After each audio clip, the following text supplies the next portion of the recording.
أعوذ بالله من الشيطان الرجيم بسم الله الرحمن الرحيم بسم الله الرحمن الرحيم. الحمد لله والصلاة والسلام على رسول الله وعلى آله وأصحابه ومن تبعهم بإحسان إلى يوم الدين وبعد. Ikhwati fillah, azani Allah wa iyyakum. Saudara-saudaraku rahimani wa rahimakumullah. Kita lanjutkan kembali fikih puasa Ramadan dan sekarang masuk pada pembahasan syarat-syarat puasa. Syarat-syarat ada dua macam, syarat wajib dan syarat sah. Syarat wajib jika terpenuhi pada diri seseorang maka wajib baginya untuk berpuasa. Dan syarat sah jika terdapat pada dirinya maka sah puasanya. Yang pertama, Islam. Baik itu Islamnya orang kafir asli, atau Islamnya kafir disebabkan murtadnya. Dan ini termasuk syarat wajib dan sah puasa. Maka tidak wajib dan tidak sah puasa seseorang yang masih kafir sampai dia masuk Islam. Dan apakah wajib dia mengqadha atau menggantikan puasa-puasa yang telah lalu? Jawabannya tidak. Ini sebagaimana firman Allah Subhanahu wa taala. Allah berfirman, "Qul lil ladzina kafaru in yantahu yughfar lahum ma qad salaf."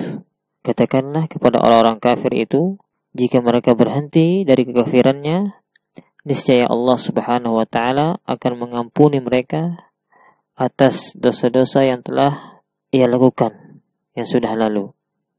Surat Al-Anfal ayat 38. Dan juga sebagaimana hadis Amr bin As radhiyallahu anhu, beliau pernah berkata, "Falamma ja'ala Allahu al-Islam fi qalbi, ataitu an-nabiyya sallallahu alaihi wasallam faqultu." Ketika Allah Subhanahu wa taala menjadikan Islam di dalam hatiku, maka aku mendatangi Rasulullah sallallahu alaihi wasallam dan aku katakan, "Ubsut yaminaka fala ubayyaka." Fabasata yaminahu qala faqabattu yadi. Dan aku katakan, "Bentangkan tangan kananmu, maka aku akan membaiatmu." Maka beliau membentangkan tangan kanannya. Amr bin As berkata, lalu aku memegang tanganku, artinya tidak jadi membaiat Rasulullah. Qala, kemudian Rasulullah berkata, "Malak ya Amr?" Beliau bertanya, "Ada apa denganmu wahai Amr?" Qala, "Qultu aradtu an ashtarita." Kemudian beliau mengatakan, yakni Amr mengatakan, aku menjawab, aku ingin memberikan persyaratan. Qala, Rasulullah bertanya, "Tashtaritu bimadza?" Kamu meminta syarat apa? Qultu, aku menjawab, an yughfara li, dengan syarat aku diampuni. Qala, maka Rasulullah bersabda, "Ama 'alimta anna al-Islama yahdimu ma kana qablahu." Apakah kamu tidak tahu bahwa Islam telah menghapuskan dosa yang telah terdahulu? Hadis riwayat Muslim. Dan banyak hadis yang menjelaskan hal ini. Dan ini menunjukkan bahwasanya tidak diperintahkan bagi seseorang yang mu'allaf, yang masuk Islam, untuk mengqadha puasa Ramadan yang telah lalu semasa kafirnya. Dan ini termasuk ijma' para ulama, sebagaimana yang disebutkan oleh Syekhul Islam Ibn Taimiyah rahimahullah. Beliau mengatakan, "La yaqdi al-kafiru idza aslam ma taraka halal kufri bittifaqil ulama." Orang kafir tidak wajib mengqadha puasa yang telah lalu jika dia masuk Islam. Ma taraka halal kufri, dia meninggalkannya tatkala dalam keadaan kufur, bittifaqil ulama, sebagaimana kesepakatan para ulama. Dan juga jika dia masuk Islam di pertengahan Ramadan, maka tidak wajib baginya mengqadha hari-hari sebelumnya, sebagaimana kesepakatan ulama mazhab. Dinukil oleh Al-Imam Malik dan jumhur para ulama, mereka mengatakan, "Laisa alaihi qada ma madha." Tidak ada kewajiban qada puasa bulan Ramadan yang telah lalu. Dan juga disebutkan oleh Al-Imam Al-Mardawi, "Lau aslama al-kafiru al-asli fi athna'is syahr, lam yalzamuhu qada ma sabaq minhu." Jika seorang kafir itu masuk Islam, yaitu kafir asli, masuk Islam di pertengahan bulan Ramadan, maka tidak ada kewajiban atasnya untuk mengqada hari-hari yang telah lalu. Bila khilaf indal a'immatil arba'ah, tidak ada perselisihan di antara ulama mazhab yang 4. Disebutkan dalam kitab Al-Insaf jilid 3 halaman 282.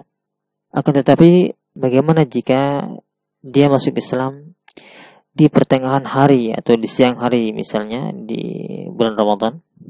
Maka wajib baginya berpuasa atau menahan diri pada sisa waktu yang ada. Ini sebagaimana pendapat mazhab Hanafi al-Hanafiyah, kemudian Hambali al-Hanabilah, dan sebagian pendapat al-Malikiyah, dan sebagian pendapat Syafi'i. Dan ini yang dipilih oleh Syekh Islam Ibn Taimiyah rahimahumullah. Berkata Syekh Ibn Utsaimin, "Yalzamuhu an yumsika baqiyatal yawm alladhi aslama fihi, li'annahu shara al-an min ahli al-wujub falazimahu." Wajib baginya untuk menahan diri di sisa hari yang padanya dia masuk Islam. Li'annahu shara al-an, karena sekarang dia menjadi di antara orang-orang yang diwajibkan untuk berpuasa. Falazimahu, maka wajib baginya untuk berpuasa. Dan ini sebagaimana firman Allah Subhanahu wa taala, "Faman syahida minkum asyhara falyasum." Barang siapa yang menyaksikan bulan Ramadan, maka wajib baginya untuk berpuasa. Dan tidak wajib baginya untuk mengqadha puasa hari tersebut sebagaimana pendapat mazhab Hanafi, Maliki, Syafi'i, dan sebagian Hambali. Dan ini yang dipilih oleh Ibnu Munzir dan Ibnu Taimiyah dan juga Ibnu Utsaimin rahimahumullahu taala. Begitu juga seorang yang kafir murtad, maka tidak wajib baginya mengqadha puasa di hari-hari yang ia murtad padanya. Dan ini pendapat jumhur ulama. Berkata Al-Mardawi, "Wa in kana murtaddan," dan jika dia murtad, "fas-sahihu min al-madhhab annahu yaqdi ma tarakahu." Dan pendapat yang sahih dari pendapat mazhab, wajib baginya untuk mengqadha ma tarakahu, hari-hari yang ia tinggalkan tidak berpuasa padanya, qabla riddatihi, sebelum dia murtad, wala yaqdi ma fatahu zaman riddatihi, dan dia tidak wajib mengqadha hari-hari yang dia murtad padanya. Dalam kitab Insaf jilid 1 halaman 391. Ini sebagaimana firman Allah Subhanahu wa taala, "Qulil ladzina kafaru in yantahu yughfar lahum ma qad salaf." Katakanlah kepada orang yang kafir itu, ya, jika mereka berhenti dari kafirannya, niscaya Allah Subhanahu wa taala akan mengampuni segala dosa-dosa yang telah lalu. Dalam ayat di atas mencakup baik itu kafir asli maupun kafir murtad, kafir yang disebabkan murtad. Dan juga dalam hadis Amr ibn As radhiyallahu anhu, sebagaimana yang telah kita sebutkan tadi, dan juga sebagaimana praktik para sahabat, yang mana mereka tidak memerintahkan orang-orang yang masuk Islam setelah murtad pada zaman Abu Bakar untuk mengqadha puasa pada hari-hari yang mereka kufur padanya. Dan para sahabat lebih paham tentang syariat Islam setelah Nabi kita Muhammad sallallahu alaihi wasallam. Dan kalau mereka dipaksa untuk mengqadha puasanya, maka ditakutkan mereka lari dari Islam dan kembali lagi ke dalam kekafiran. Dan bagaimana hutang puasa sebelum ia murtad? Jika ia masuk Islam kembali, apakah wajib mengqadhanya atau tidak?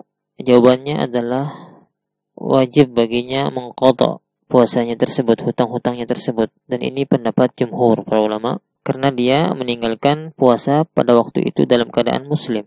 Dan seorang yang murtad dan ia sedang berpuasa, maka puasanya batal, dan wajib baginya mengqadha puasanya hari itu jika ia kembali kepada Islam. Dan ini disebutkan ijma' oleh para ulama. Dikatakan oleh Ibnu Qudamah, "La na'lamu baina ahli al-ilmi khilafan fi anna man irtadda 'anil Islam fi asna'is shaum." Kami tidak mengetahui di antara para ulama perbedaan bahwasanya siapa-siapa yang murtad dari Islam di tengah hari dia berpuasa, annahu yafsudu saumuhu, puasanya rusak, batal. Wa alaihi qada'u dzalikal yaum, dan wajib baginya mengqada hari itu. Idza 'ada ilal Islam, jika dia balik ke dalam Islam maka wajib dia mengqada hari itu.